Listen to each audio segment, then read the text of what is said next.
So, good morning, everyone. Thank you so much for making up your time for all the participant panelists on a Saturday morning.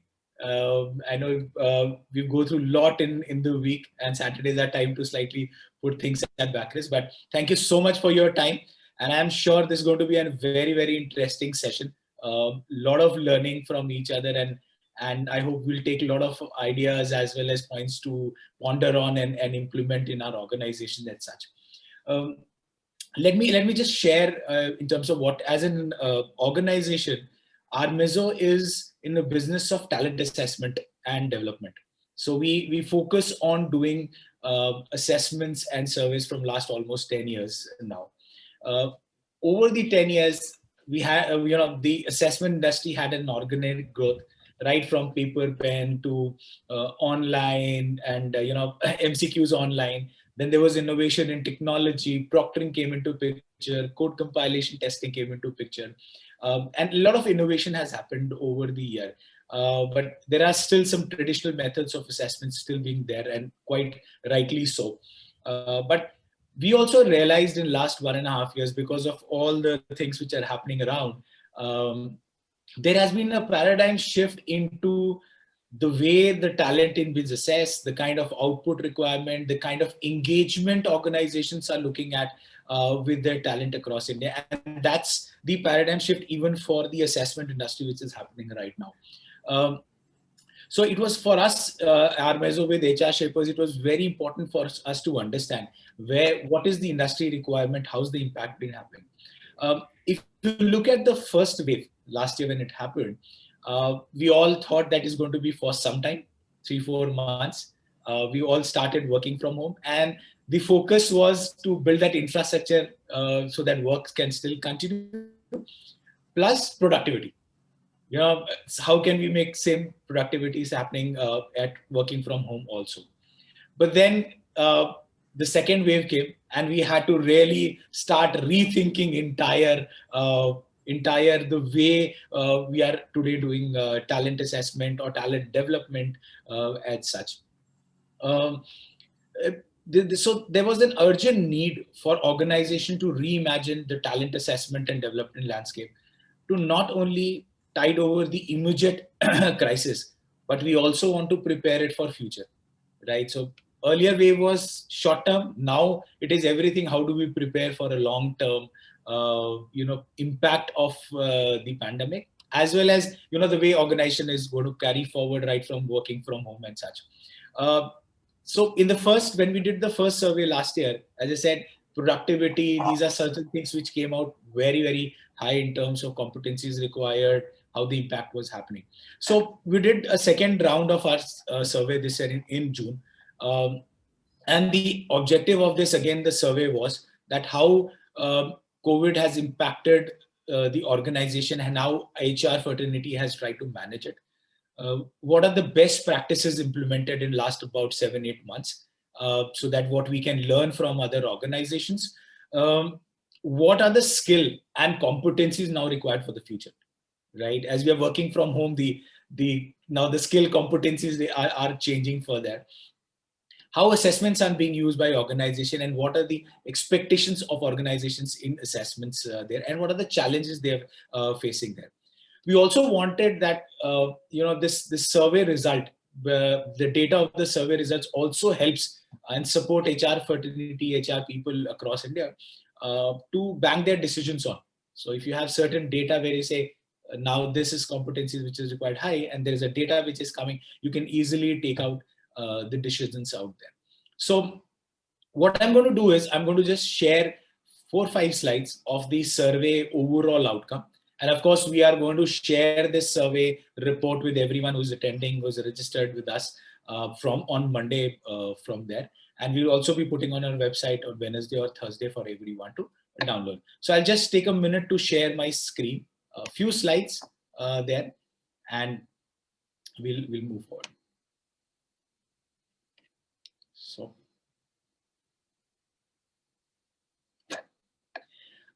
So we had a good participation this year. We had almost about 260 people responding to our surveys from 18 industry. you would see the industry distribution, almost most of the industry have been covered over time. So it's a good participation, good data we could crunch this year also.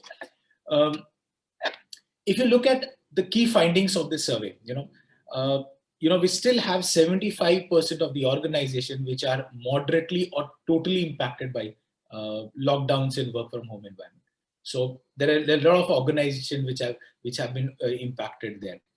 Approximately 50% of the organization said that their HR budgets either remain the same or increase this year.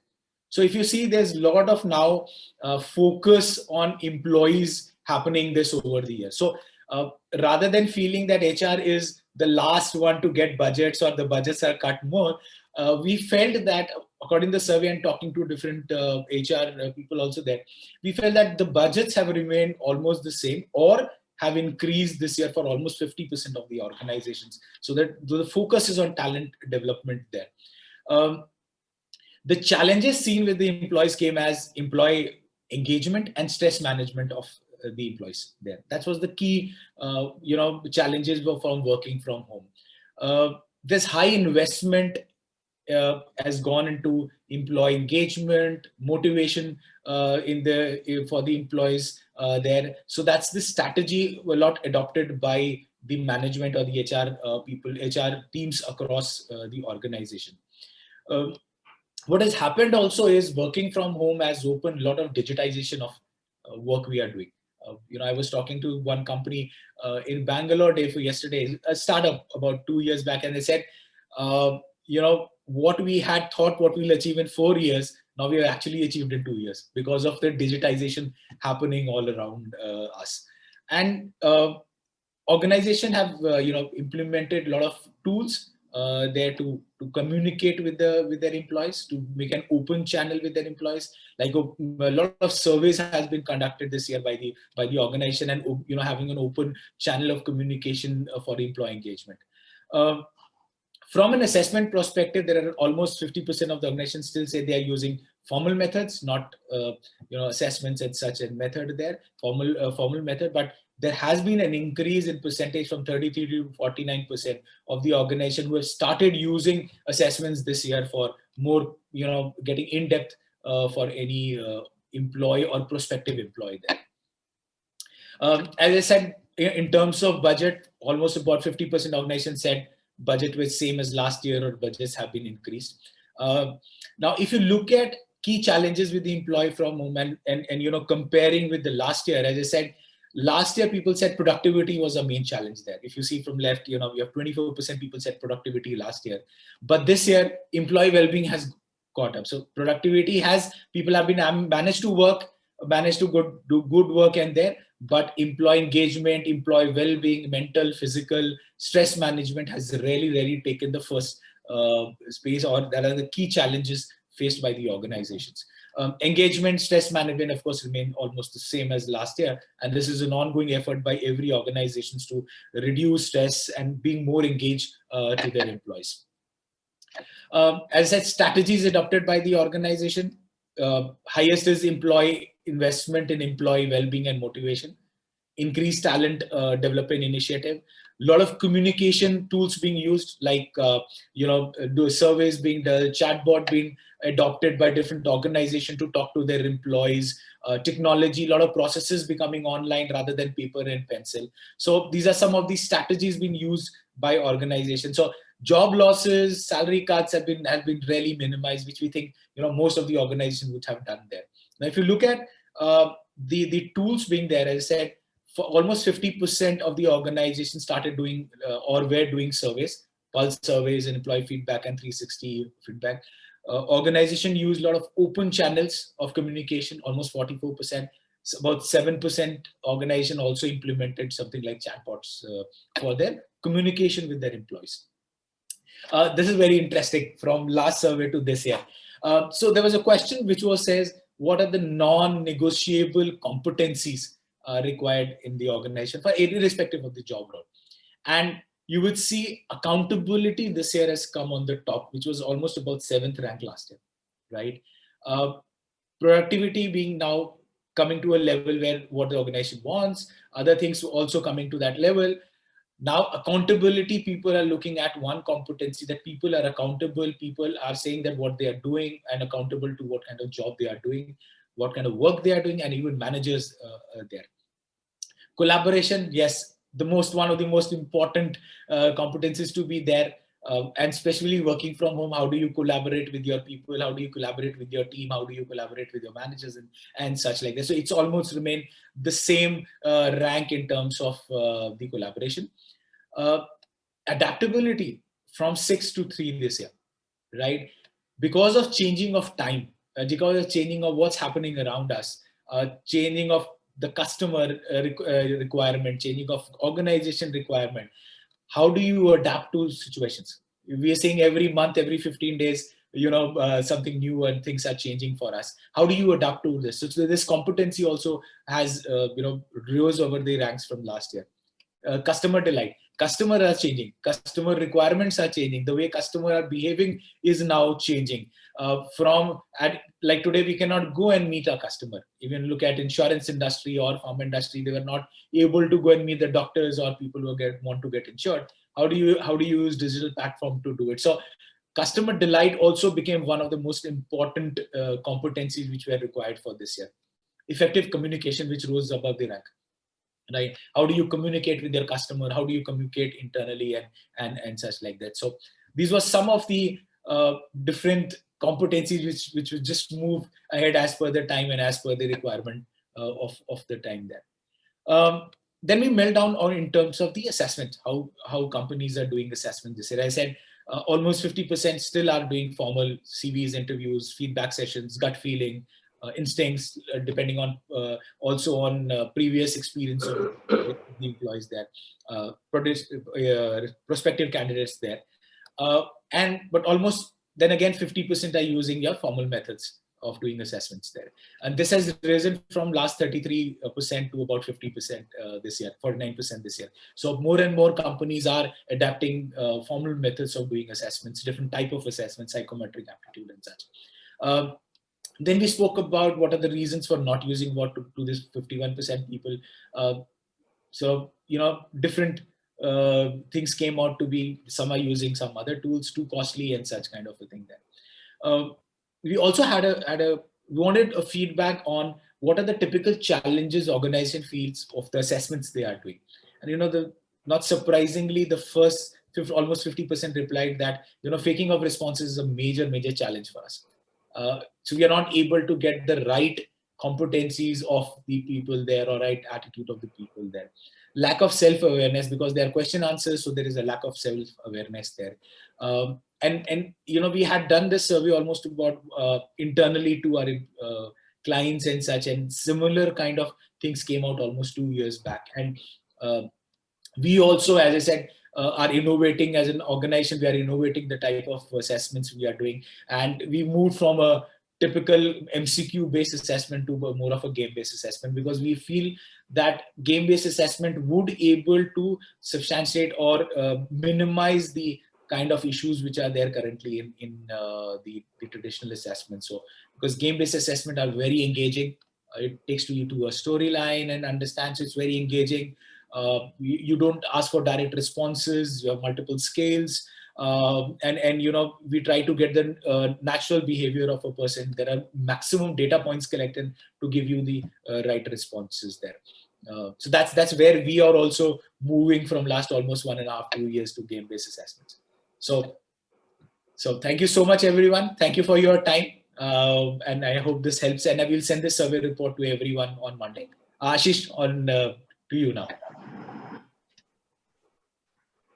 Hey Navjeet, so that was so quick. Yeah, last 2 months hard work effort, it's finally came out. And let me take this opportunity to thank you, Navjeet and Anubhav, entire team of Armazo, that you have chosen HR Shaper to be partner. I hope we did well. Okay, and okay, finally, so all of us waiting webinar to start in one message to all the delegates and speakers that it's a 1+1 today. One is you are going to get the report. You are going to get the data of almost 250 to 300 companies, the HR people who participated. Plus, you are going to get the knowledge in next 80 minutes or 75 minutes. What our dynamic HR leader thinking about talent assessment, development, or beyond that.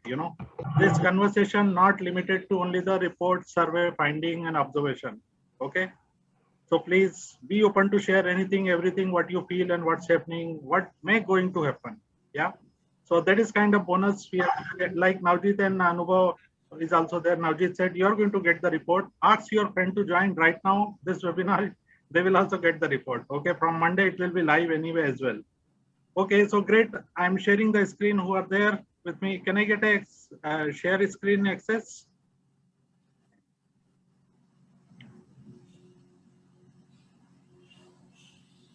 So I can see 160 people already joined.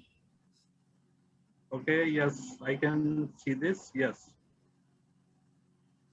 Okay, so we have dynamic 6 HR leader, from a different, not HR, but I would call it, business leader as well. Business leader, because Dr. Pramod Rajput coming from a non-HR. So yes, so we have 6 HR and business leader joining us from a different industries. Diversified experience, I can count it, total experience maybe 150 to 200 years. Okay. So Naga Siddharth, who's the author of Being Awesome People, based in Bangalore, leader, coach, HR head of e-commerce company. Then Srinath again joining from Bangalore, VP CHRO, Nextwell Group. Uma Rao joining from Chennai, Ashok Leyland, VP HR. Dr. Pramod Rajput joining from Ahmedabad, Kedila, is sales and marketing, SVP, vertical head. Indrani Chatterjee joining from Kolkata, Mumbai, I can call it 2 cities. Alcargo, logistic, and dear friend Sangram Pawar joining all the way from Pune, head corporate HR, OD HR, COE, Atos Intel, and his doctorate scholar. Okay, so here is our panelist.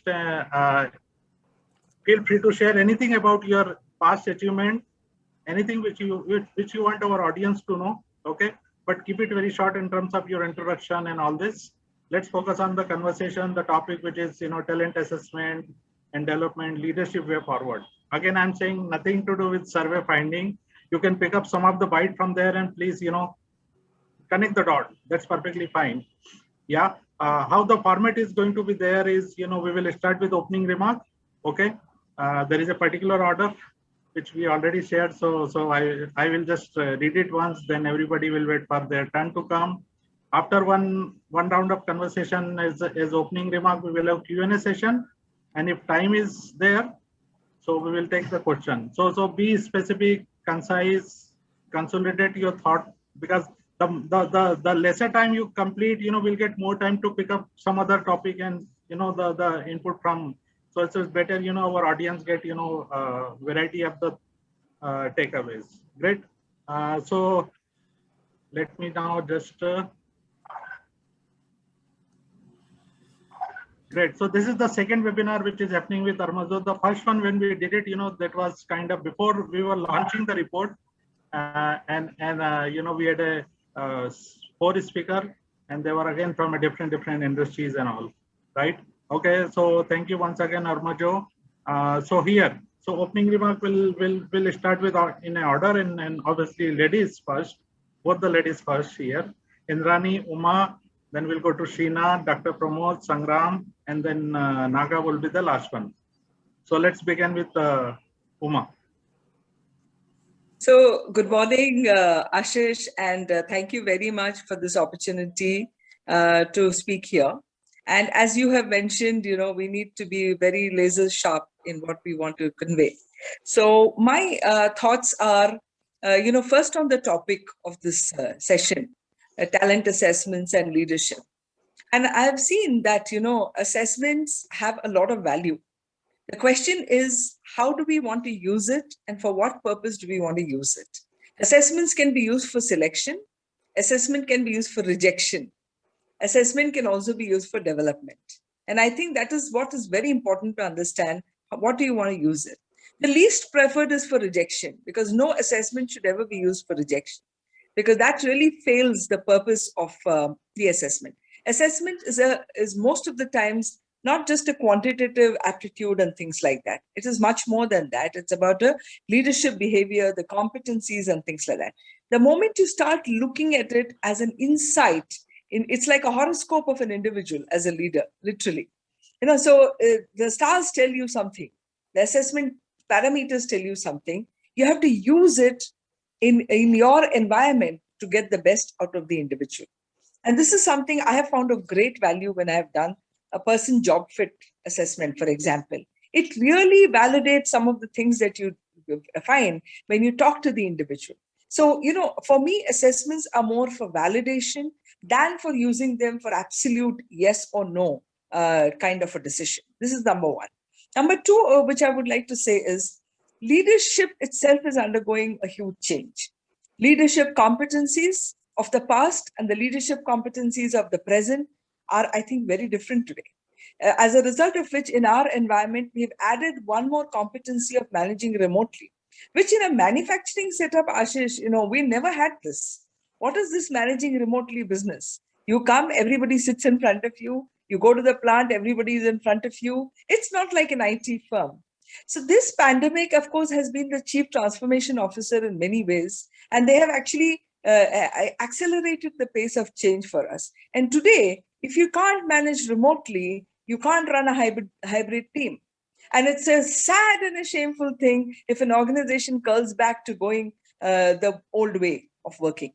Because this change should have taught us something to be able to manage talent in a much better way and have leaders who can be more empathetic, resilient, and people who will be able to stick it out no matter what. Today, I think that competency has to be worked upon most. How do you stick it out? How do you rough it out? How do you carry the team in such difficult times? Not just about building stakeholder relationships or strategic thinking.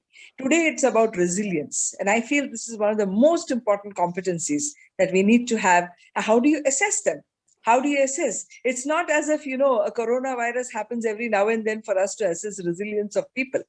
And this is something which has shown in many, many ways. Let me tell you this. For example, the whole sourcing strategy of an organization has been under question now. Okay, we were sourcing it from a particular state largely. And when the pandemic hit that particular state, nothing was moving at all. Yeah. And this is something which became a big issue for us to re-strategize the way we are looking at our suppliers, the vendor base, and how we're building our whole supply chain and logistics. So I believe that the leadership competencies cannot be static. They need to be changing according to the need of the hour. And so also the challenge of assessment. Now, the survey results showed about the type of assessments. Let me tell you, today we are dealing with Gen Z. Yeah, I don't know if there's another term after that. But these are folks who wouldn't like this whole traditional interviewing concept. They wouldn't be, their attention may not be there so much. They're not bad guys. How do you get them in feeling really committed to the cause of the company? This is going to be one of the biggest challenges in front of me. Again, to share an example, we tried gamification at the campus. And gamification, as Navjeet was talking, really worked well with the youngsters.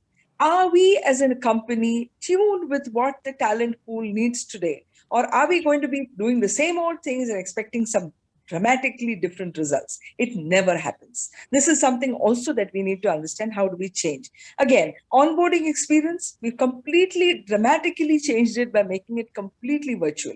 Why should a person come and sit in the reception for such a long time, waiting for some documents to be verified?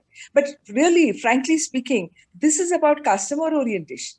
Today, I'm very worried about my product with my customers. Why am I not worried about my HR policies with my employees? I think it requires the same rigor for that individual to do. Adaptability of an organization. Never underestimate. Of course, Shah Rukh Khan said the power of a common man, but here I'm saying the power of the changing situation. People adapt themselves. We launched 2 products. Can you believe? 2 truck models were launched virtually during the lockdown. Normally, it's a big paraphernalia with ribbons and shosha and big thing done and 500 customers walking. We did all of that, but virtually. Adaptation is the name of the game. Push your people to adapt to newer ways of working, because that's the only constant that's going to happen as we go forward.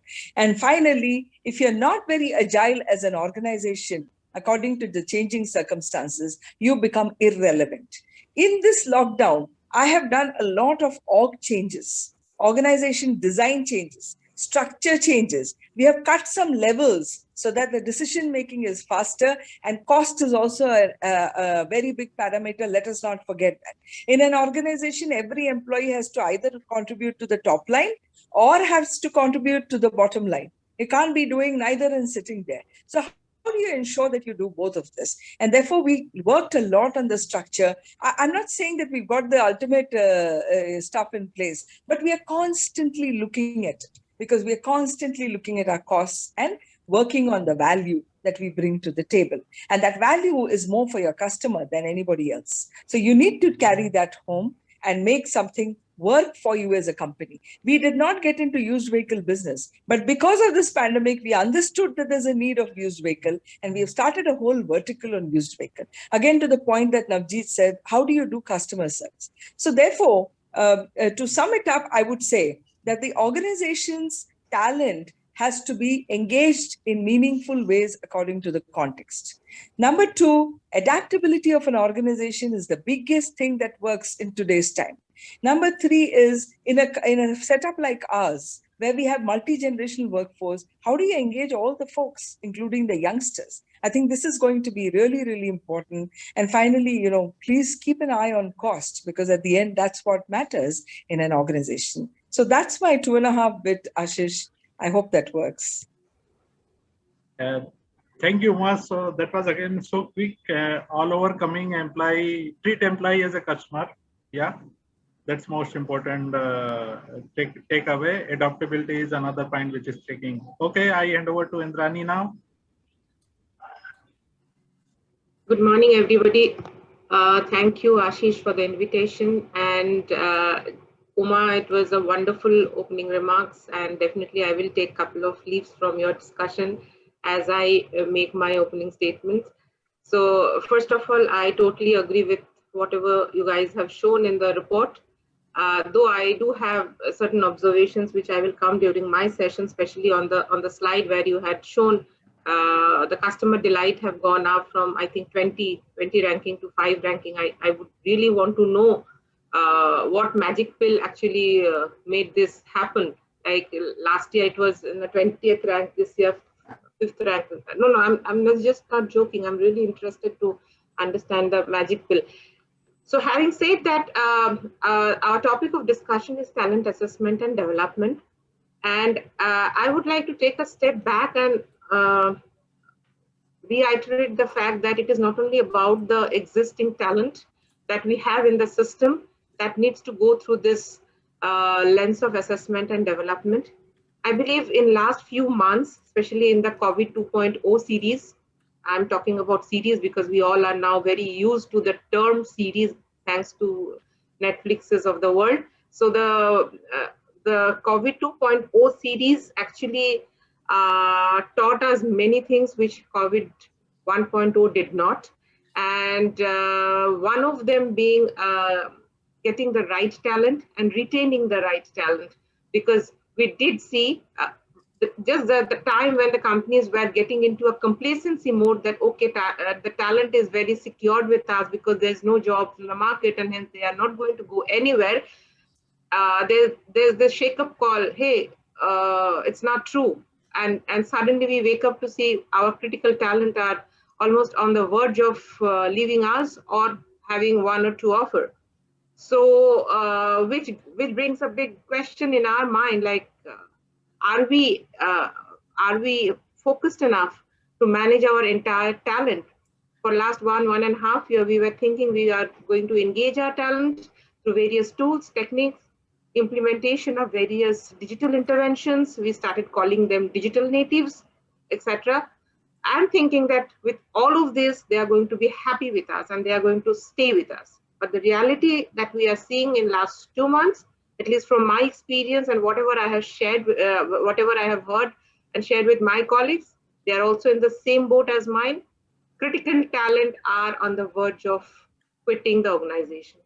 And hence, again, I bring back to the table the big question of assessment. And assessment, when I do an assessment, it is not only about the competency assessment, it's also about the assessment of the individual, whether the individual is having a flight risk, is also a big portion of the assessment that we need to do. Otherwise, we can keep on calibrating candidates in a scale of 1 to 5, 1 to 50, whatever. But if we do not calibrate their flight risk, if we do not talk about what will keep them with us, then at the end, all these processes and models will be useless. And then I start with the recruitment. We need to hire people who would be actually right for our organization or right for any organization. Talent acquisition to me is just like the marriage. It's like the right person in the right organization at the right time. Any of the portion of this chain breaks down, likewise the marriage breaks down, the relationship with the candidate and the organization also breaks down. And there's no time limit. There's no time limit, and there's no parental pressure to just say, no, you have to stay here. So the breakup can happen as early as 15 days. I know of a situation that the candidate joined first half and ran away the second half, which again brings a big question on the assessment of the candidates before hiring. Imagine the loss of time for all the senior recruiters in the organization, starting from the CEO and the CHRO and the functional head that have invested time to hire a person at a senior level who comes, joins, takes up the offer, and runs away after half a day of induction. So what went wrong? Did our assessment go wrong? Are we too dependent on the digital intervention? It was just like the other day I was having a discussion with a friend of mine, like the whole medical system is now virtual. Where does that feeling of doctor looking at our tongue, at our eyes, at our skin, holding our pulse and giving us the confidence that everything is okay? It is not. They are just asking us to upload few data points and then they are telling you are fine, you are not fine. Similarly, from an assessment point of view, where is that one-to-one connect that we are having in this virtual world? We are telling sending some psychometric testing. We are giving some more interventions to just assess. Report is coming, we are looking at it, and then we are making an inference. But are we looking at the body language of the person, which talks, I think, 60% of what you won't get from the assessment report. So my take on this is assessment is good, but what kind of assessment we are doing? That's also very important. And I am extremely fond of a hybrid culture where I cannot ignore the physical contact, the physical presence, and the power that it has to actually tell us what is the reality. Things can be hidden behind data. It's very difficult to hide if you have a sharp eye. So I would definitely talk in my session about this in details. Another point I would talk, what Uma touched upon is about Gen Z, that they are very, very used to all the platforms. I totally agree. But from where I see things, problem is never with Gen Z or Gen Ys. Problem is we have a multi-generational workforce where currently we have people nearing 60s who have never heard something like pandemic or have never interacted anybody on a Zoom call. They do not have an Insta account. They do not have Facebook. They do not have Twitter. For them now, teaching them, telling them that something like this exists, now go and do it, is itself a big challenge. For Gen Zs, my daughter is 16-year-old. She's absolutely digital savvy. I don't have to teach anything to her. Most of the time, she teaches me. And she is not very happy teaching me. She thinks that being a mother, I should be knowing everything. But no, I don't know. There are too many apps that are being actually thrown at us. Ye karo, wo karo, everything you now appify, which we are not used to. So I think when we talk about the generation, I think Gen Z is still in a comfortable situation. Gen Y is still better off trying to learn from Gen Z. It's the baby boomers, people like us, and the 55 plus people who have never ever handled all this thing. It's imagine the amount of pressure and the mental wiring they have to go through every day to know something different. For them, going to bank was going to bank, talking to the cashier. Today, they are doing it online. They are not comfortable, they are insecure. And with that, the cyber security and the insecurity. So all of this is just jumbling up. I'll talk about all this in my session, but I think this is what I'm just opening the door for discussion for today's session. Thanks, Indrani.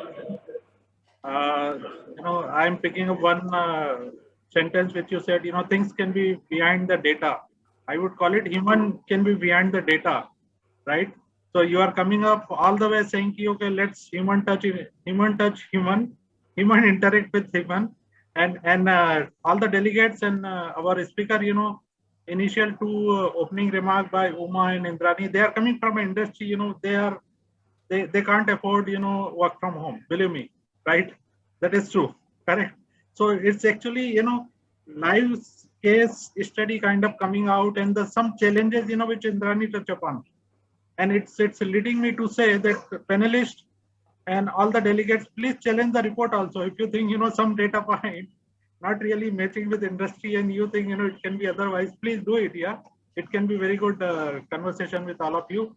Great. So as a sequence, who's the next one? Let me read it now. This is me. Okay, so we go to Srinath now. Thank you, Ashish, HR Shapers and Armizo for bringing this wonderful discussion.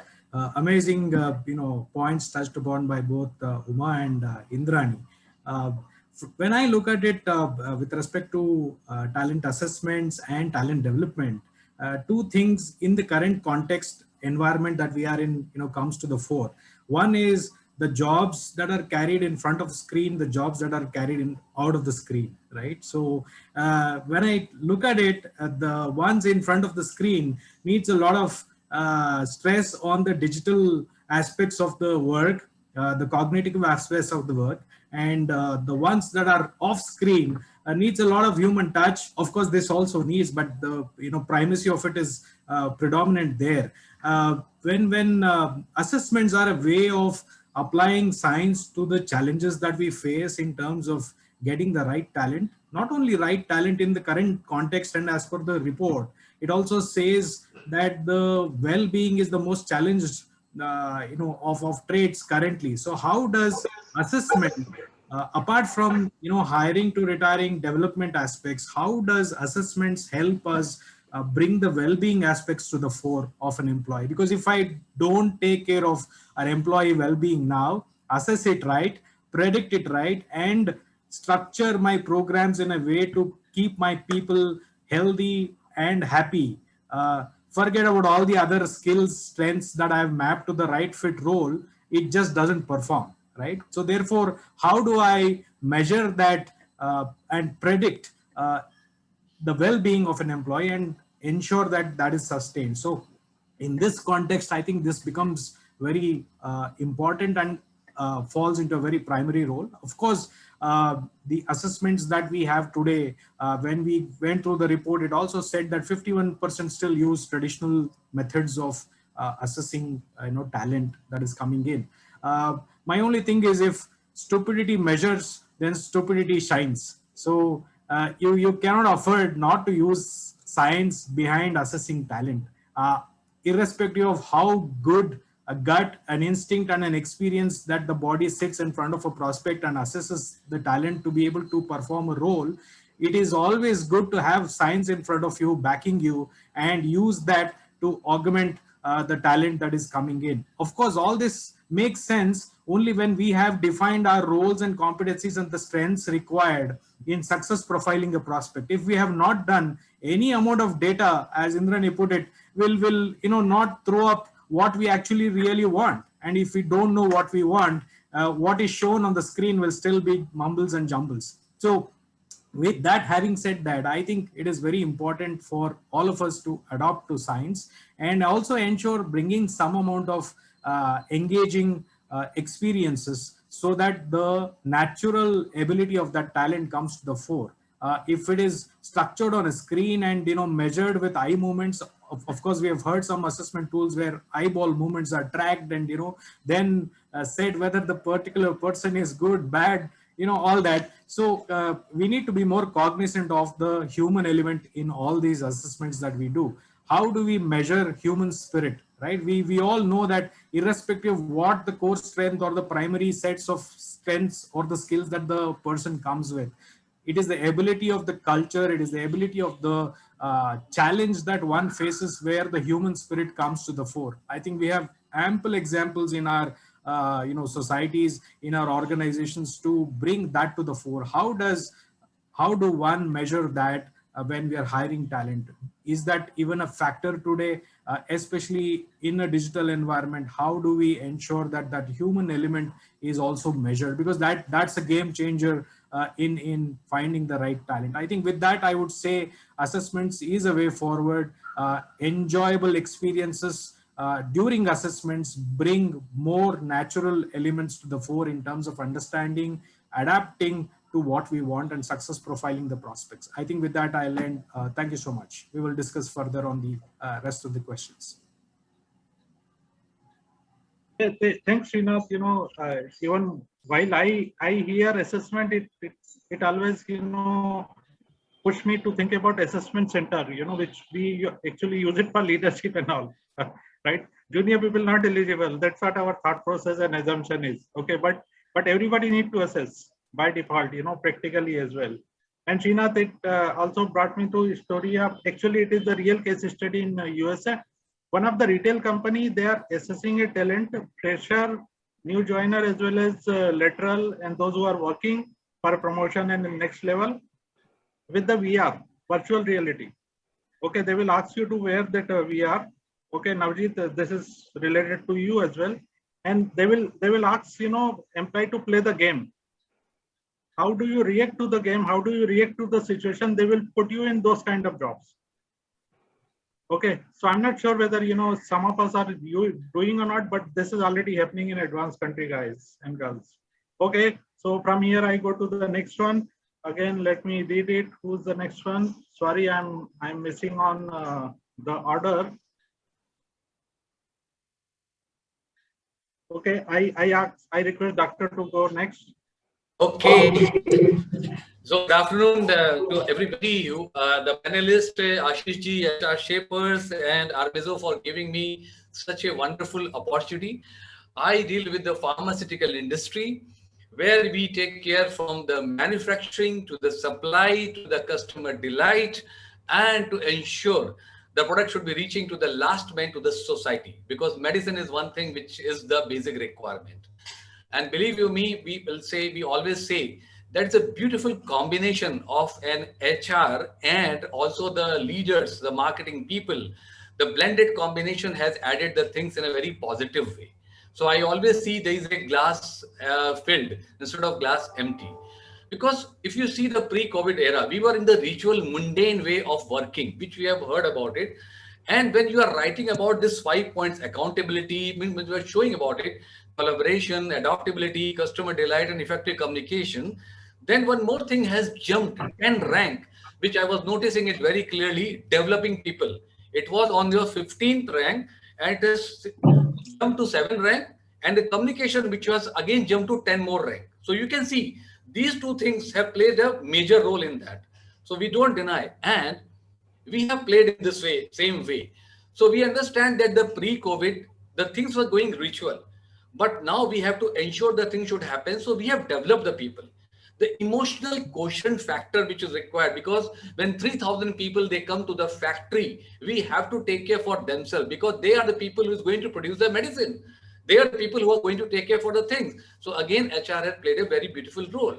So with this, the things which we have seen and which we have developed, which we have made the people delight, it is a very, very positive story which has been coming up here. Believe you me, in this COVID era, we have developed our people, because our basic medical representative is supposed to meet the doctor, right? And what is the qualification of medical representative? A simply graduate person, right? BSc, B Pharma, BCom, maximum MBA, not from a good college. And his communication is not so good. He's not able to speak. So what we did, we have given a lot of strength, lot of this virtual training to the people, and we have developed the communication, how we are going to communicate. Then Indrani madam was talking about that there's a virtual, this doctor, they are taking the feedback and all. But now it is becoming a blended thing. When there is an acute problem is there, then the doctors, they are coming on the virtual platform. But when there is a chronic problem is there, patient has to go and patient has to see because doctor is supposed to see. So we are becoming a physical and digital both, right? So in this way, we are able to develop ourselves. And believe you me, this COVID part 2 is there, COVID 3 is going to come, something new is going to come. It is not going to change, but it has turned around the entire things. And I must appreciate 5 years back, when the demonetization had happened, people were cursing that why it had happened. But PM has shown the path that we are going to be digital. And the people are becoming digital. Today, a small hawker who doesn't know about the things, he is taking the money from the Paytm. So you can understand the revolution which has come and we have to adopt. Now coming to the hiring process, we also understand because our attrition rate was earlier very high, but due to this on pandemic, it has gone down. It is just 23%, where the industry attrition is almost 31%. And we also understand that keeping the good people is very, very important. So when we are hiring it, what we are doing it, we as a marketing also, we are taking the responsibility. We are not living on the HR. We said, why only HR should feel the burn? It is our responsibility to find the right person, right job, right place, right? And then we are taking the 5 different reference check. We are going to the reference check, finding out the right person is there or not, so that it should not happen what Indrani madam has said. The morning the person had come, in the afternoon the person has left. Because it is like a marriage, right? And we are totally responsible that the marriage should not be broken. So this is the way that we are putting it. And more, I'm going to speak to you that how we are able to develop, how we have grown, how we are jumping the ring, and at the same time, how we are able to add lot of value in the human nature, human culture, and behaving the way that we should be growing. We should not be cutting any person, and we are building the entire things positively. Thank you. Thank you, doctor. So that was coming all the way from business leader, yeah, our stakeholder, customer, and all. And doctor, yes, your industry, I would call it. Rest of the industry, they are working for people and human. Your industry at this moment working for a humanity, I would call it, to save the humanity. So thank you so much. Whichever way your industry is contributing to this world and humanity, great. So yes, we are on the dot here. From here, I go to our doctoral scholar, Sangram, dear friend. Over to you. Thanks. Thank you, Ashish. Thank you, Navjeet, HR Shapers and Ramezo, and my viewers, to give me this wonderful opportunity to learn from able panelists. Listening to them, it was wonderful. And a lot of learning is still there coming up. Interaction with my dear audience, and would like to share few cents from my experience, whatever I have. So again, coming back and alluding to all what was said by my co-panelist, I really agree to those things. However, when it comes to talent assessment as a subject, though I've been into designing various talent assessment tools. Last 5 years, I've been testing and validating one tool which is called frontal lobe sequencing tool. Right now, I've been into assessment centers, assessment industry last so many years, and what I have found is, first very important point is what is the objective, what is the purpose of the assessment, right? Assessment is a dipstick. Okay, now for what we want to use that. And naturally, coming back to what Uma said, is very right that we have no right to reject people based on assessments.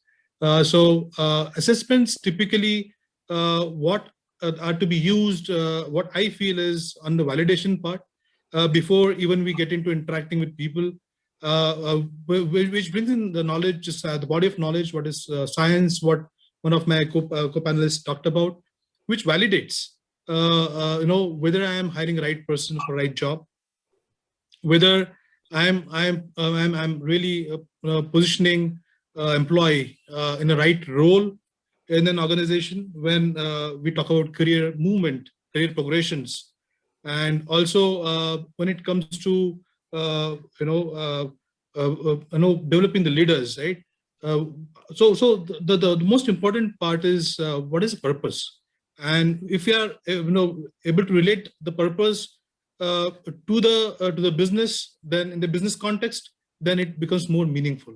So again, coming back to assessments, when I look at assessments, most of the assessments on conventional lines are based on linguistics. And in India, what happens typically, and not only in India, in European countries as well, which is non-English speaking countries, right?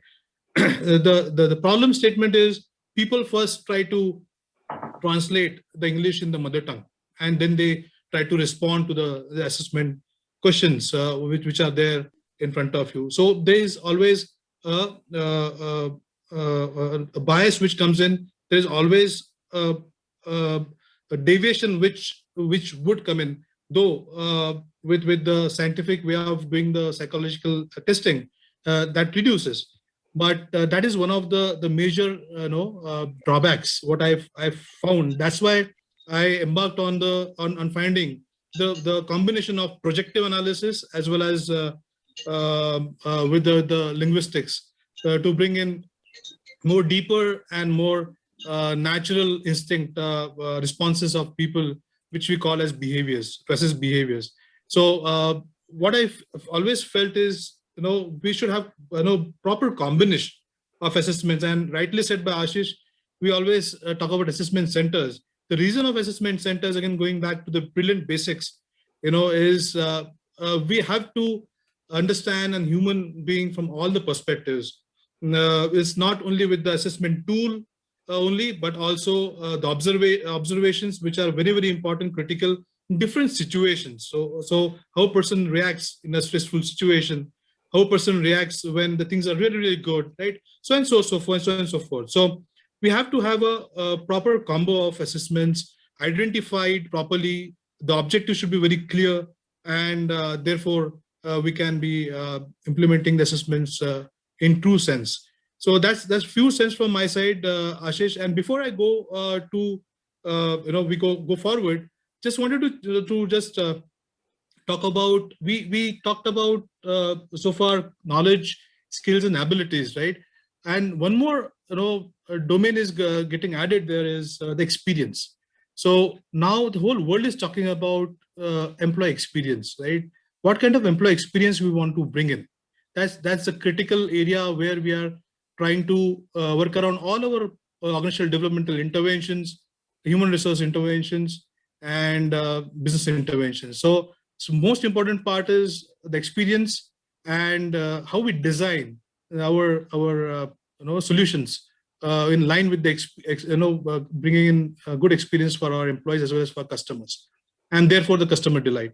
So these are things just wanted to share. Thank you. Thank you, Sangram. So yes, purpose has to be there. If there is no purpose, then you will shoot in the dark. Okay, so desperately waiting, Mr. Naga, Siddharth, dear friend, over to you. Then we'll start second round of conversation. I was actually relaxing because I knew my turn's coming right at the end. So thanks for doing that. Ashish, I think it's Saturday and people have joined in the morning. So I want to kind of be a shark in the fish tank. Can you do me a favor and make me co-host? I want to share a video. Definitely not the types of HR videos that people are expecting, but something to do with skilling and all that. Okay. No, don't make me host. I'm good enough as co-host. Okay, so anyway, I made you. You can give me access later on, but use it. Going for it now. Okay, great. Okay, here we go. And before I start, I just want to thank the organizers, Ashish, and all my co-panelists, because one, they've had me here. Second is they've made my job very easy, right? So they've told all the interesting, useful, intellectual points. So what I'm going to do is I'm going to be a little goofy and probably cover a few points that, if I wake you up in the night, any of the participants, 177 participants, you should be able to bring out some of these points. Okay, so my agenda is very clear. Okay, so to start with, let me share this thing. I'm sure many of you have watched this video. So here you go. Listen to it. I will overstay my invite And there we go. Yeah. So what I'm trying to make, a point is that things have changed definitely. It's the online thing. I hope all of you could hear the music, right, Ashish ji? Ashish ji, Yeah. you could hear? Yes. Oh, wonderful. Thanks. So, there are three main points that I want to just touch upon very quickly, because I don't know if my next round ka chance will happen. So I just cover most of the points. If at all there's anything to cover in the next round, I'll let you know. Otherwise, I'm good. Right. So the first thing is the context is changing. I was doing hiring of teachers for an edtech company around 3 years ago, three and a half years ago. And let me tell you, if any of us are finding the latest generation at the workplace a little different, okay, I'm being very euphemistic, a little different, you don't know what's hitting you in 5 years from now. Because those kids who are in 8th and 9th standard, who are going to hit the workplace 5-6 years down the line, I've seen them live, right, in action around 3 years ago. And these kids know what they want. They are very demanding, right? So when I had to hire teachers for a fairly, it's around $500 million edtech company today, these guys, we had to look for skills like screen presence, right? We had to look at virtual empathy. We had to hire teachers who had ability to deal with a student, 500 kids, right? 500 10th standard, 11th standard kids, across the world. So what we're actually talking about is somebody walking into a conference, right? Even here we have 200 people. Now 200 people is not in a classroom. It's a huge conference hall, right? So the skills that we are looking at with the digital economy are very, very different. And this is going to hit every role. Forget, other kind of customer service roles, etc. It is going to hit HR as well, right? Now, having said that, we always say that, if you remember your 8th standard physics, they say that photon is the unit of light. Similarly, skills is the unit of competency. If we are looking at skills, we need to understand, hey, how is this particular thing going to, if we are looking at one is, of course, assessment, right? Now, assessment, I believe, much like Madam Uma was telling, is basically the first step to it.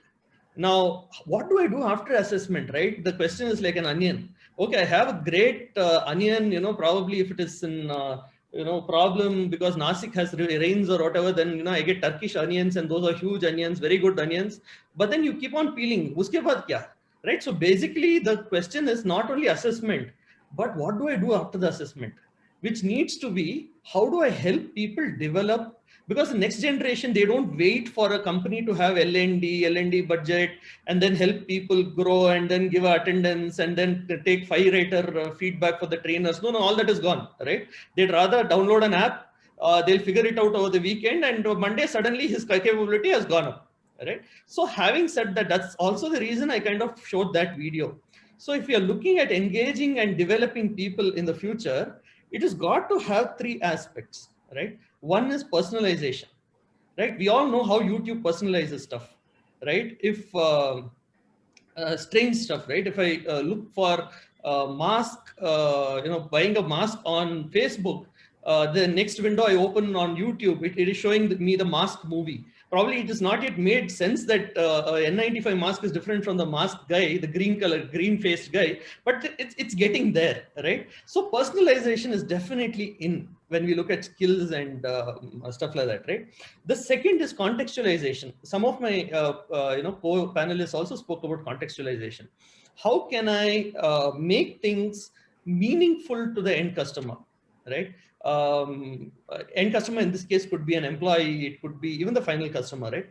So as HR, how do I make this contextual, context specific, right? Can I, in my company, we got rid of all the rental space for call centers, right? Last 1.5 years, all my call center folks are being hired and they're working and our customer ratings are going up, okay? And they're all happy working from home, right? So how can I make even my interface better for someone who's, let us say, going to sit in Tumkur, which is like maybe 60-70 kilometers from Bangalore, we don't get, 180 Mbps. But then how is that guy going to get really good stuff to be able to work and deliver great performance from there? So these are questions, right? And finally, personalization, customization, and contextualization. So basically 3, right? So personalization, customization. can that individual, when he's either getting assessed or wants to kind of develop himself, is there a certain customization that's possible, right? People have tried putting YouTube videos, people have tried putting videos on apps. I mean, today if you see, money is available in the market, right, for any good idea, and as long as a person has 20 good full stack engineers, money is available out there. Having said that, how is this actually going to be designed, right? Like Steve Jobs once said, a design is not about how it looks, design is about how it works, right? So how does it work? Is it personalizable? Is it contextualized? And is it customizable? Is a person feeling awesome when he or she uses it, right? These are questions. And finally, something that I've been screaming from rooftops for the last 8 years, hopefully some entrepreneur somewhere picks it up, is in India, given 1.3 billion folks, right, we still don't have a universal skill matrix. We don't have a universal skill dictionary, right? If I need to assess people, I first need to know, I mean, I'm a psychometrician. I had the opportunity to work at Dr. Uday Parikh many years ago, right? He was very kind. He even put my name on the book. So when I say something, it is not, generally I'm not saying something, but because if I don't know what I'm going to measure, my construct is not in place.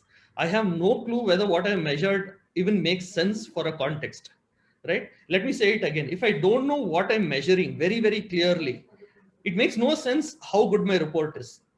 So unless I have a skill matrix, right? Like just yesterday, I opened up, my CEO approved 2 positions for my HR team, one a payroll guy and another senior, a senior manager for ops. I've never got so many reactions, by the way, on LinkedIn as fast as I got it for this post, right? So, but again, the question remains, right? If I need to get a guy on payroll, how am I going to describe this guy other than in terms of experience? बहुत साल payroll किया है, is that the way I'm going to define it? Or am I going to say, इसको Excel आता है, right? Or am I going to say, he's really good, right? Or the worst of them all, right? I really like him. Right? Sometimes my business managers, when they talk to me and they tell me, oh, I really like this candidate. Of course, if I have a great rapport, then I say, hey, dude, you're hiring him, not getting married to him, right? So really getting the focus out of looking at persons and getting it into this valid, reliable construct called skill. How are we going to do that? I think that is the challenge in front of us. And the next generation is there, they're demanding, they know what they want. And if we don't figure it out for them, they're going to figure it out for themselves. Thanks, Ashish. Siddharth, great. So that's one of the challenge you are giving, whether new generation need assessment or not, right? Even if you do the assessment, what do you do after that? Correct? Okay, skill inventory is another point which is coming out. Thank you so much. Okay, great. So thanks. Now another challenge for us. We'll have a last 30 minutes. Let's see how much we can utilize and leave some time for a Q&A. Okay, so be very specific, concise, consolidated, but please share your insight on the question. I'm going to Uma and Sangram. So here is the question, fine, we are talking about the assessment and okay, it's not a new word, it's anyway old word, but things have been changed in last 2 years. It's going to be changed even, right? Correct. While we are talking, many things is being changed. Correct. New normal is no more normal. It is going to be something else. So question to you, share some or other way, new way of managing a talent or talent assessment, talent development. Sangram, do you want to go first? We can go ahead, Uma. I'll take it up. Okay. So I'm having some difficulty on the laptop, so I'm logging from the phone. Okay, Ashish? I hope you can hear me well. Yeah. Right. Some of the new things, I kind of mentioned one thing is about the competencies. We'll have to understand that this old competencies don't work anymore. So we have to look at the new competencies and ensure that they are relevant to what is required in today's context. So one of the things we said is we're looking at managing remotely. This is one competency we've gotten. The other one we are looking at is, again, resilience. I talked about it, and therefore we have added competencies which are relevant. Number two, the way of hiring has also been re-looked at.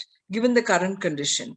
And with the medium of online, we're able to actually have more people meet up with the individual, which never used to happen earlier because it used to be 1 or 2 rounds and then you go and hire. Today, we have the possibility of more people actually engaging with them. And that makes it so much better because, the acceptability. You see, since the time is very less for the person to perform today compared to the past, you got to be more or less sure that this person is gelling in the system. So a psychometric tells you whether it's a good fit. Then it tells you whether, they are able to collaborate with the team members and team members are accepting them. So that's another change that has come about. Then the experiential hiring process is what we are looking at. Today, because I can't take a person around my factory or office, etc., we actually look at how we can give the closest experience to what a real-time experience would be.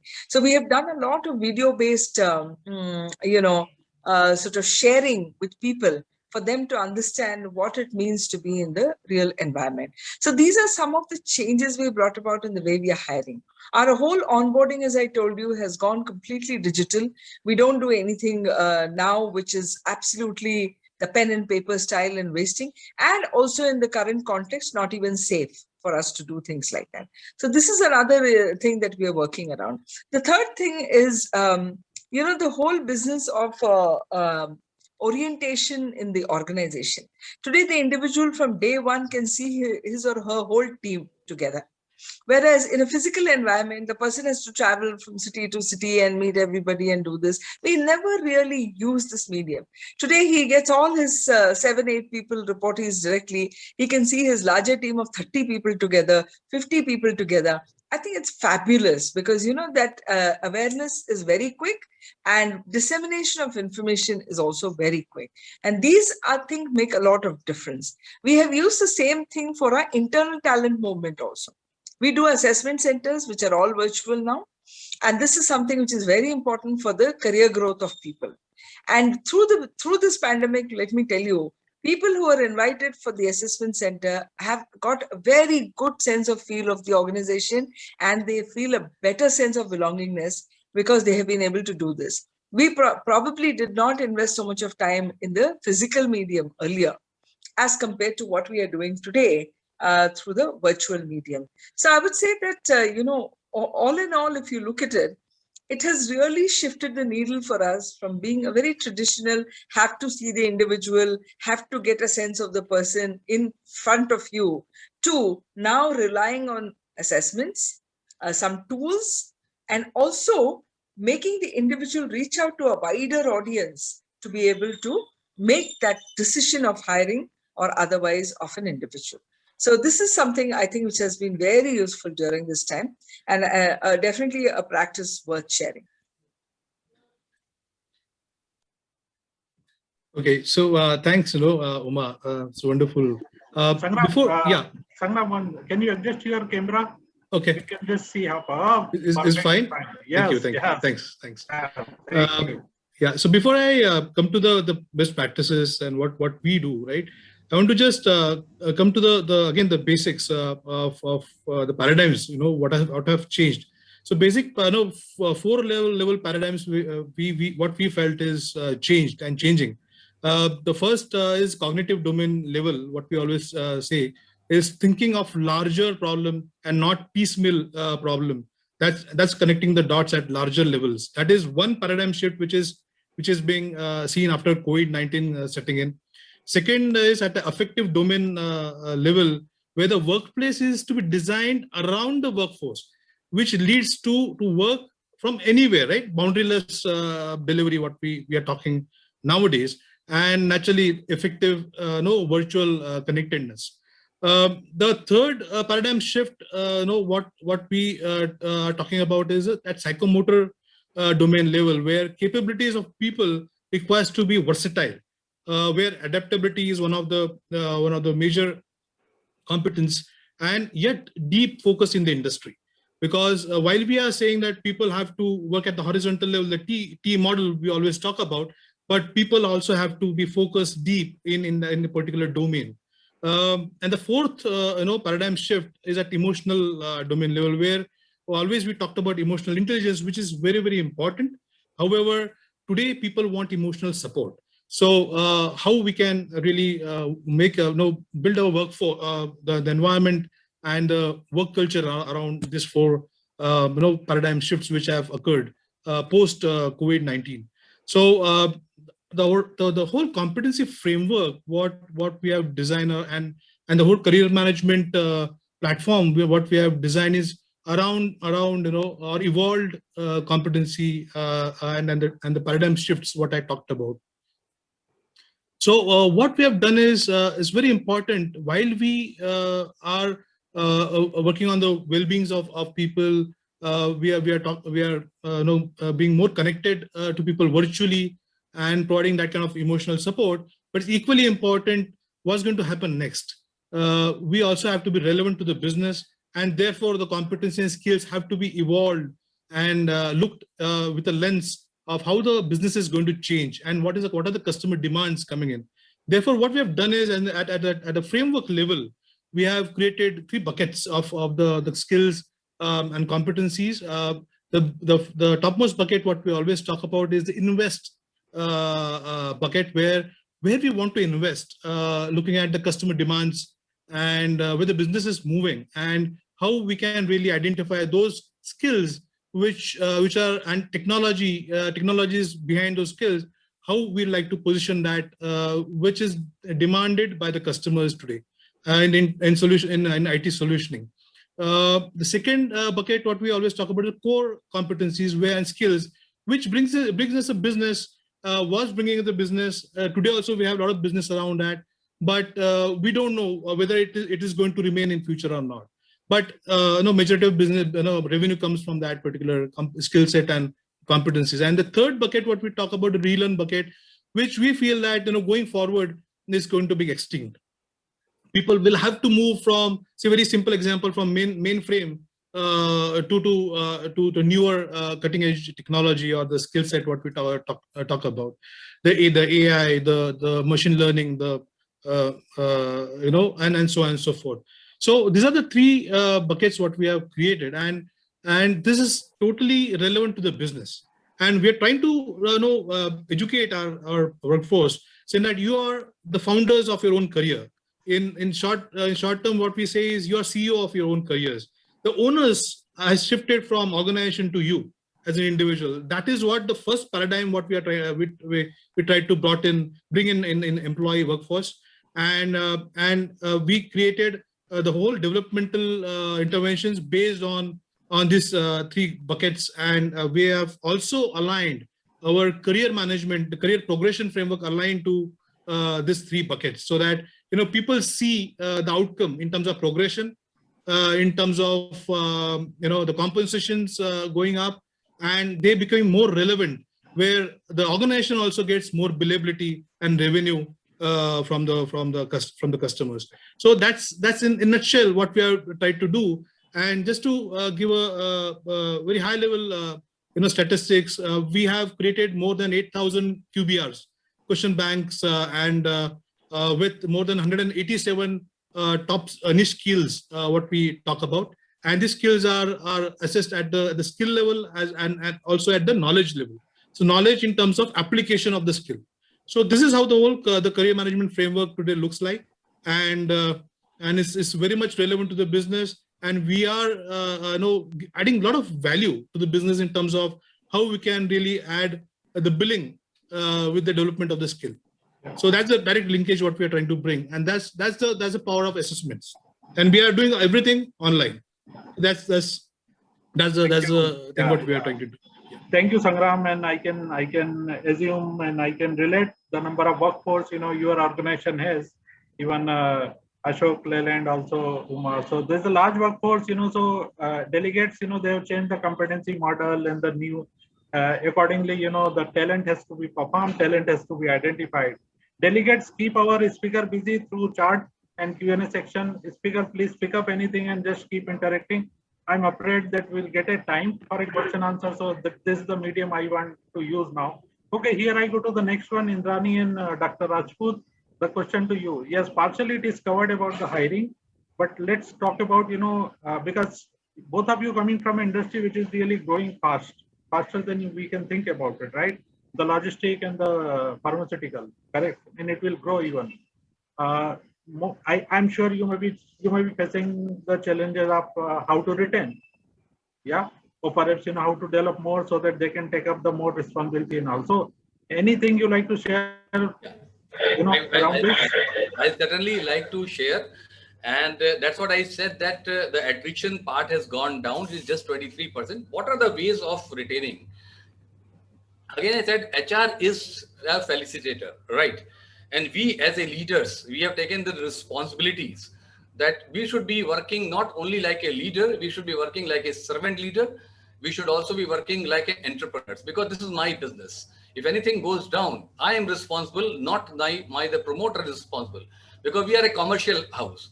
And being a commercial house, we have to take care for the bottom line and the top line.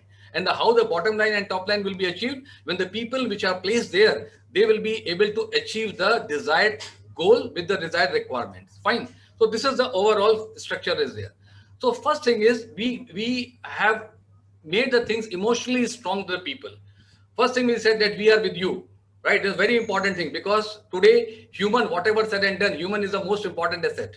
Without human, nothing can happen. Either whatever the way it is like that. Either the person who has learned it or who has not learned it, whatever it is. So this is one thing, and we were with the family. So we are doing every month one of the complete meeting, not only with the people, we are doing with the family also, to tell them that yes, we are there with you. Anything is going to happen, we will take care for you. Second thing is, which I was talking about, the communication part. We have inbuilt the people that yes, how you are going to communicate, what are the new ways of learning are there, how you are going to become more digitalized. There are so many people are there from some villages and all. They have never seen about the things and all, but we have empowered them. We have given the things that you should be learning, because it is going to be a way of life. So second thing is about the learning part. The third thing is the collaboration. We have the pool of the people who are young people, young minds, right? Because we keep on learning from them. We don't have any ego, right? That if suppose I don't know, I will just call them. Please let me know how we are doing it. What are the things which you are making it happen? And what we are doing it, we are starting the meeting with some beautiful, like the Mr. said, that song, the song of Shah Rukh Khan and that. So we start the meeting with some of the wow feeling. So people should be happy, and they want that yes, they are collaborating the things. They're responsible for the things. They have to make the things happen, and they have to achieve the thing. Then coming to the customer delight, there are many different ways of reaching to the customer. So we have the product which is directly being prescribed. We have the product where it has to be promoted directly to them. So the different parameters has to be taken care. We have taken in, we have used the word of this AI part. We have also taken the uses of the machine learning, which is very important. We have also utilized that how my IT team is becoming more strong, so that we can see the entire channel management. We should not be missing any of the part. Wherever there is a gap is there, immediately IT team wants us. There is a problem is there, the stockist doesn't have the goods. So immediately you please jump, please ensure the goods should be available. So the beautiful way that channelization has happened. Now, again, I'm talking about the very important point about which you said about it, adaptability. So adaptability, we have initiated and ignited the adaptability with the people. We said that tomorrow it is a requirement. The fastest way you'll be able to adopt, you will be able to go as per the requirement. So this is another point which we have ignited in the team, and all the team are through it. So we felicitate, we celebrate, we empower them, and wherever some problems are there, we are not thrashing them. We always say, don't worry, because we don't want to lose you. We are there to help you. And what help I can able to provide you, because this industry is without the people, we cannot move that thing, wherever and whatever the position is there. So that is the way we say that. And that's why we become as a servant leader. We don't see that we are the bosses. We don't see that whatever the work which you require, I am ready to help. HR is us supporting people, because we cannot pass the entire bucks on the HR, frankly speaking. And we really respect a lot of things with HR, because they are the felicitator. And we are the people who are going to take the things. Tomorrow any bond is going to come. We say that, yes, this is my problem. This is my responsibility. I was not able to do it. That's the reason we failed it out. So this is the thing, and that is the reason my team, our team, a team of more than 3,000 people, they respect, they go ahead for that. They say that on the back of the side, the organization is standing there. So this is about the marketing and sales. Now coming to the factory, where again 3,000 people they are working. The entire team of the HR, entire team of our finance and all, wherever the production and things there, they are always there to support them. They go to the family, they distribute the things for the family, they give the medicine. All the people got vaccinated, right? Because we are in the essential services. So whatever the best support is required in the industry, we always follow it. And it is not only with Cadila, let me tell you. I have attended multiple seminars of the different pharmaceutical company. All pharmaceutical companies have adopted this thing, the change, because the change is the real requirement. Then only you will be able to progress. And that is the reason this pharmaceutical industry is growing by double digit, and it's keep on growing the thing in spite of whatever the COVID is coming or not coming. Great. Great. So HR is facilitator. Businesses confirm all the HR leader, those who are in panelists and delegates. So I am telling you, Ashishji, we really respect HR because they are able to help us, support us. Ultimately, we are the drivers. No? Suppose tomorrow the sale is not happening, I cannot go and talk to the HR that what the hell you have done it. No, I was also a party to it. No? I was also to party to select the person. This is my responsibility. Suppose what somebody was telling that it is like marriage which had happened. So as a mother-in-law, this is my responsibility to tell my the daughter-in-law where that sugar is there, where the salt is there, where the gas is there, what the things are there. This is my responsibility. Yes, and if I don't take my responsibility and say that the neighbors is going to be responsible, I think I'm the most foolish person in this VUCA world. We are always there to support you, Doctor. That's HR commitment to business. Thank you so much. I have been there. And before I hand over to Indrani, we have one talent in this group, which is Sangram. Okay, he is singer. Sangram, be ready with very short good song. Okay. Anybody like to showcase the talent? Ashish doesn't leave me. In the end, Sangram, not now. Yeah, but you don't leave me anywhere. Okay, Indrani, over to you. So Ashish, you are actually doing employee engagement here as well. Yes. But Sangram, we would definitely love to hear that. It could be a breather from the typical HR talks that we do on a Saturday morning. Okay, so coming on the recruitment bit, I believe a couple of things have drastically changed. And what I feel, and this is again my very, very personalized experience, is that in last 1.5 year, 18 months or so since the pandemic hit us, the requirement and the need of the society to hire a certain competence from the talent market has drastically changed. It is just like we are expecting certain aspects in our mobile phone, but the mobile phone is not ready with all the features. So today, because of the suddenness of the pandemic, everything that we are expecting from our candidates have changed. We want them extremely digitally savvy. We want them to be fast. We want them to be equally confident and comfortable working from remote location. We want them to be expert in managing stress, merging the work-life balance, so on and so forth. But we have to understand that this talent pool was not also ready for this pandemic, and hence to upgrade themselves to remain compatible with the requirement of the society, it would take some amount of time. Second bit, what I have noticed is there's new skill sets and competencies and job roles that have been created to handle the uncertainty and to handle the requirement of the organization post-pandemic. For example, digital transformation leader, or chief transformation officer, or chief accountability officer, or somebody who is handling like people engagement leader. So these are the things which have come up very recently. And definitely 2 points which I would definitely like to pick up. One is the transformation officer, and second is the digital transformation officer. So these are the two skill sets or the two job roles which have come up very new in the system. Yet we do not have enough talent pool with the right competence in the market, because 18 months back, we never gave the importance.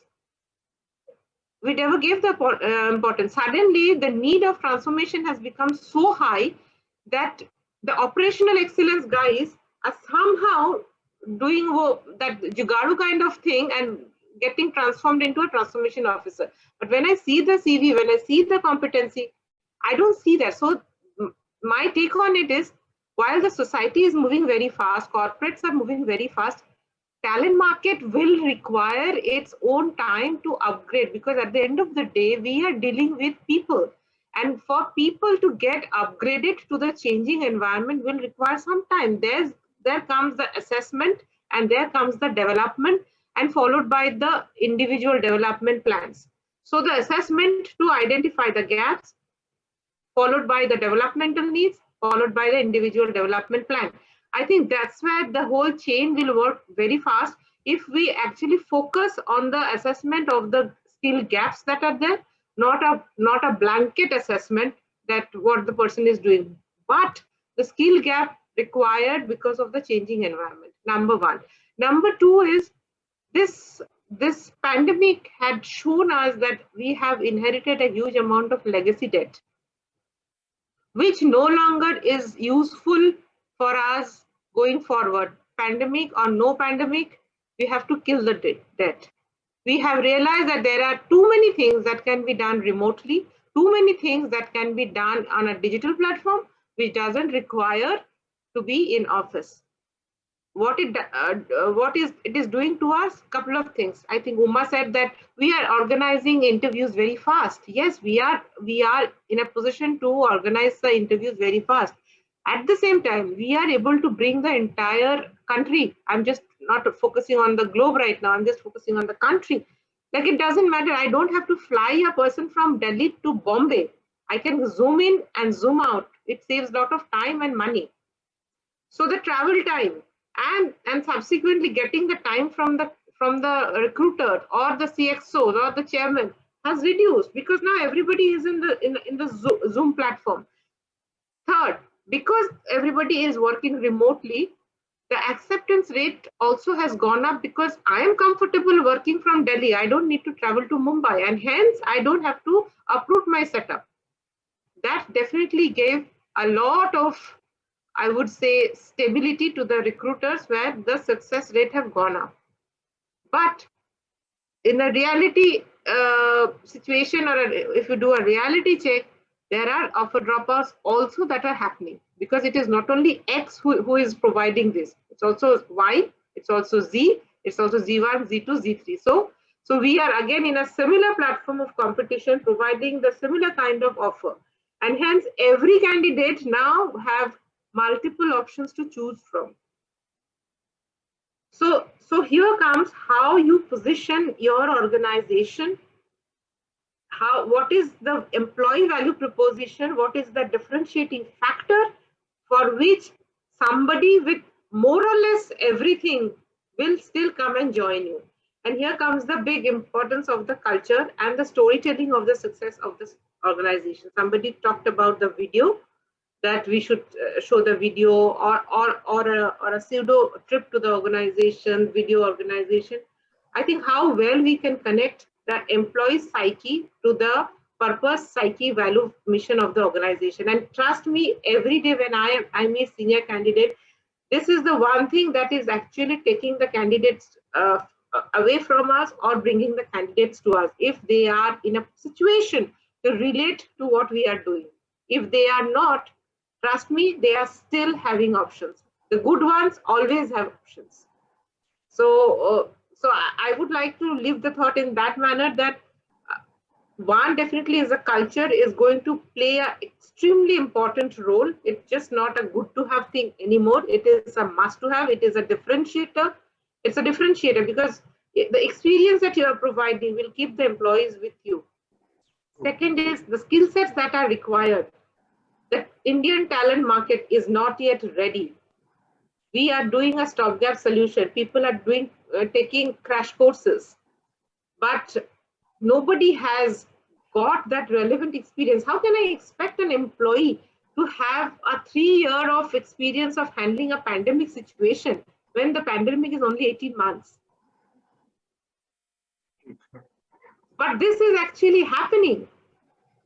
We need somebody who have handled crisis for 4 years. Hello, the crisis has come for 18 months. You are asking the experience of 4 years.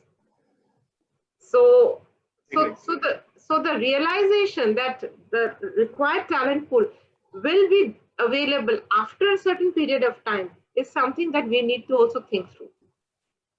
And as far as assessment is concerned, when we design the assessment, I believe the assessment parameters needs to be also aligned in such a manner that potential to improve or BEI simulations, that if the person in an X situation has done this, the scalability of handling such situations are there, rather than here and now fix it and I need it immediately. Little bit of tolerance and resilience from the recruiters are also important. Agree.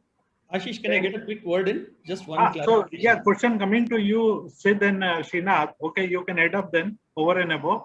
So thanks, Indrani, and yeah, a lot of challenging thoughts coming from you and all. Like Sid also mentioned, skill inventory. Do we have skill inventory even before something is created or something need to identified? EVP is another thing you touch upon. So guys, assess everything, but unless there is no talent in the market, then there will be always misfit. Or please ensure within the organization create a ecosystem, all the tools and the supportive things, so that talent when join or develop get all the support. Thanks. So Sid and Srinath, HR is big subject. You can still contribute, believe me, after 4 speakers said.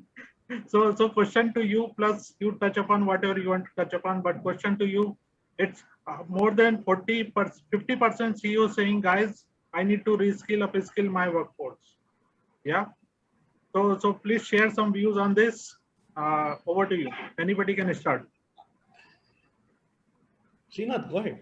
Yeah, sure. Thanks, Naga. I think this is the most important juncture of the business models where reskilling would play a dynamic role. Why I say that is, if you look at the top 5 jobs as surveyed by World Economic Forum, with the Future of Jobs survey, the top 5 ones are data analysis, AI and machine learning, big data specialists, digital marketing and strategy, process automation specialists. I think if you look at the spectrum of jobs on screen and off screen, no job will be left untouched by usage of these skills anymore, right? Everything is touched by technology today. Even a farmer in a remote plowing field is handy with a technology in his palm, looking at the weather, looking at the type of methods that he could use to increase the yield. I think therefore the skills necessary to augment these in our workforce is imminent.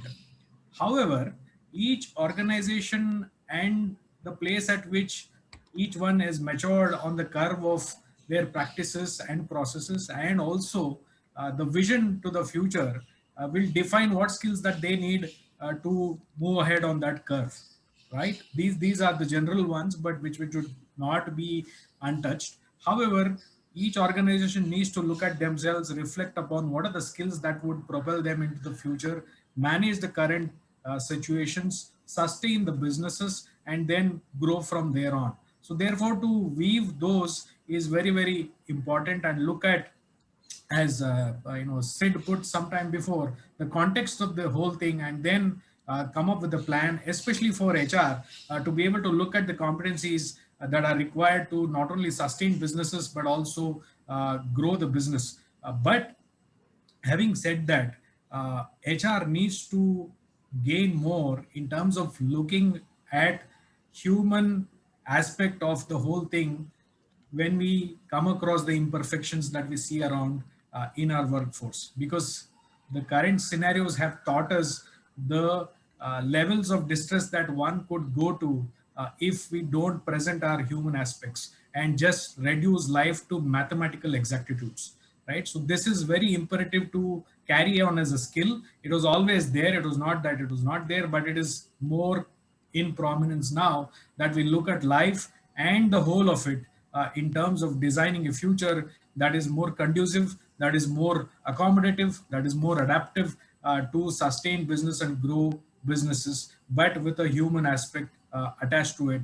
I would say these are the skills that would define the future, especially for HR. Understanding data, applying that data to create well-being with employees and influence their growth is one fundamental aspect. If you are not trained, skilled to look at the data of people and talent, you are already behind and in an iron age. You don't belong here. So therefore, it is very important to skill up from an HR's point of view to be able to influence, right, adapt that science that is available in your mobile phones probably.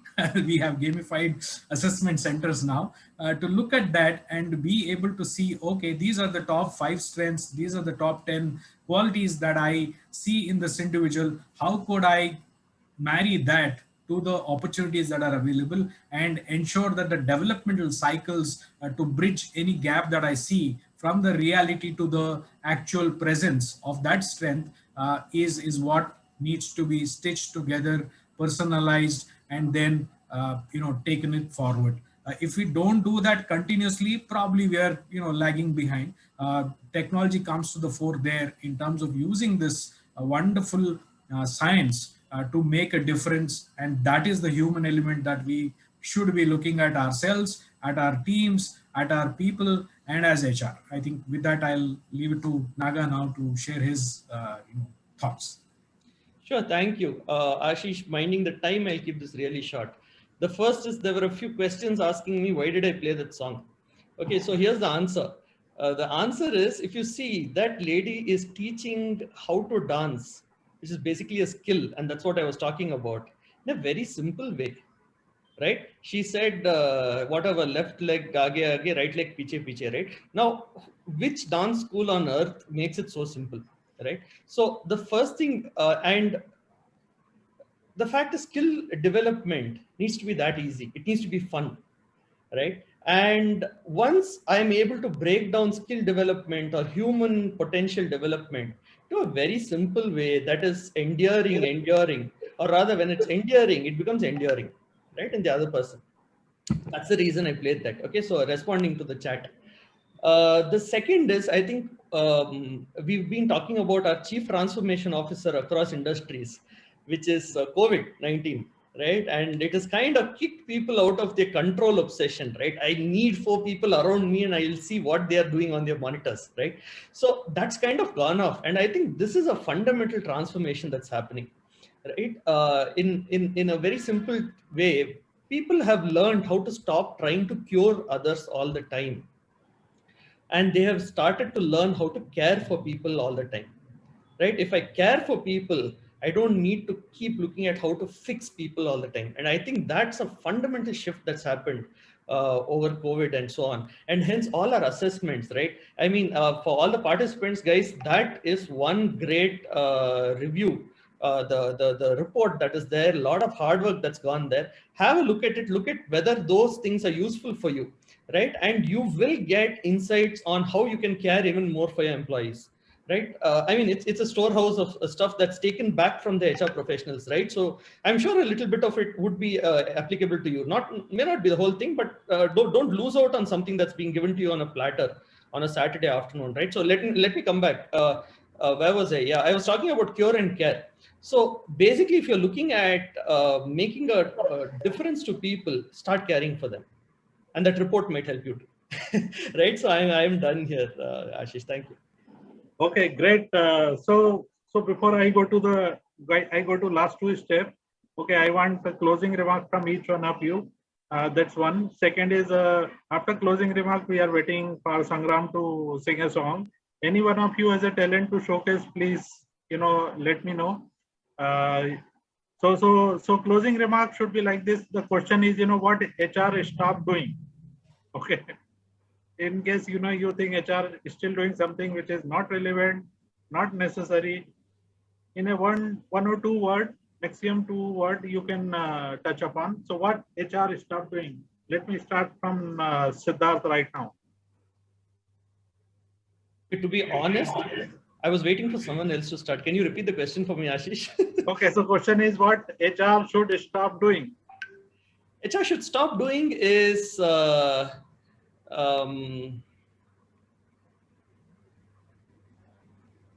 think be okay with mediocrity. Okay, great. Okay, So being okay with mediocrity is one thing we've got to stop doing. yes, okay, thank you so much. I go to next is Srinath. I'm going in reverse order now. Yeah. At a larger level, HR should stop dreaming about being at the table and being part of lives that you are impacting around all the time. Okay, okay, leave it up to people on their own, but provide everything, what they need, support. Great. Okay, I go to Indrani now.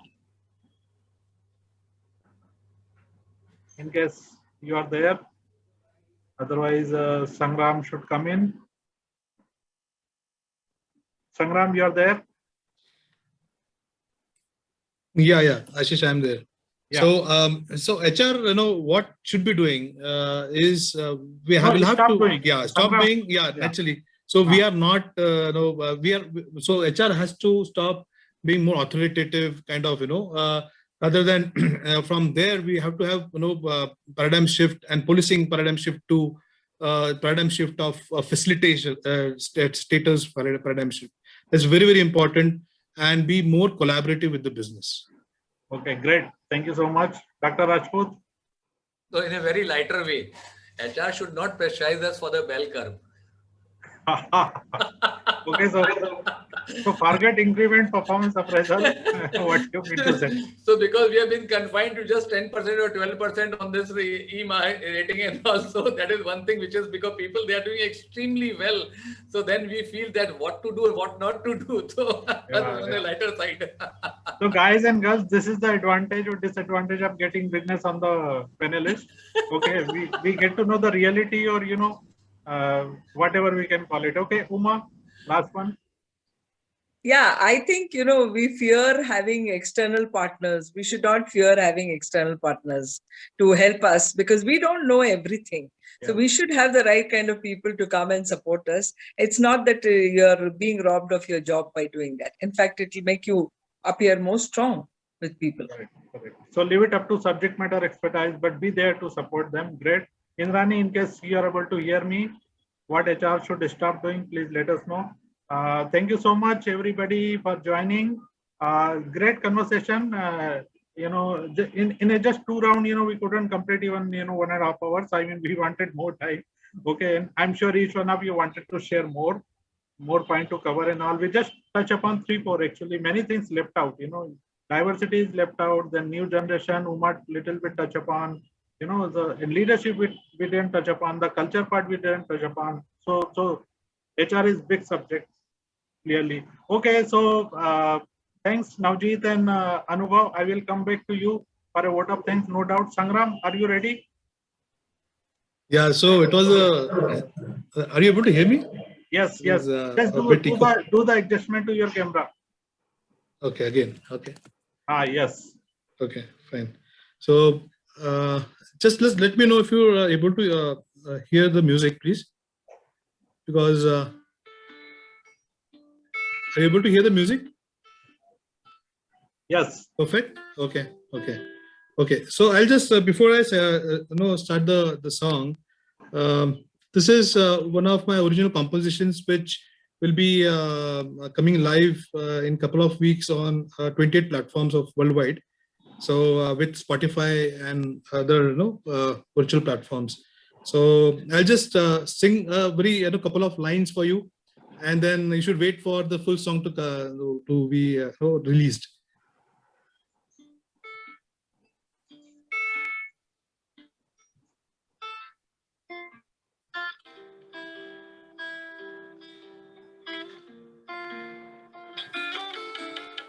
चल फिर चल मुसाफिर तू चल बेखबर लेके कारवां तू चल फिर चल मुसाफिर तू चल मुसलसल लेके कारवां तू चल मस्त मौला बन के तू चल चल बेफिक्र लेके कारवां तू चल लेके कारवां तू चल लेके कारवां तू चल. There are a few lines from my side. Excellent. Awesome. Yes, thank you. Yeah. So thank you so much. Anybody? Doctor, do you sing? No, I don't sing. I make the people sing. Okay, Siddharth, Srinath, Uma, Anubhav. I listen carefully.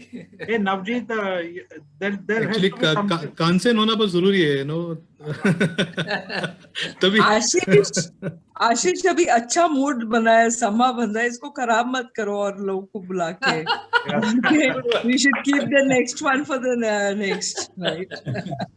And I always put Sangram in a difficult situation and invite him, you know, without telling him. Okay, great. Thank you so much. Have a nice weekend, everybody. Thanks, Uma, Dr. Rajput, Siddha, Sangram, Srinath. Thank you. Rani. Thanks a lot. I hand over to Navjeet and Anubhav for a vote of thanks. Over to you. Thank you, Ashish. Thank you, everyone. Srinath, Sid, Sangram, Indrani ma'am, Uma, Rajput. Uma ma'am, thank you so much. I think there are a lot of insights which have come out. I think we would have kept about half an hour more probably. But I think a lot of insights have come about. We see on the feedbacks and the questions which has come on the chat, which have not been able to take up. And I think it's a lot of interesting facts which has come for us also as a company, you know, as being in the game-based assessment and such like that. And we hope that we'll be able to come out with certain products and services which will suit most of the requirements of the industry. But thank you so much, everyone, for time on a Saturday morning and afternoon now.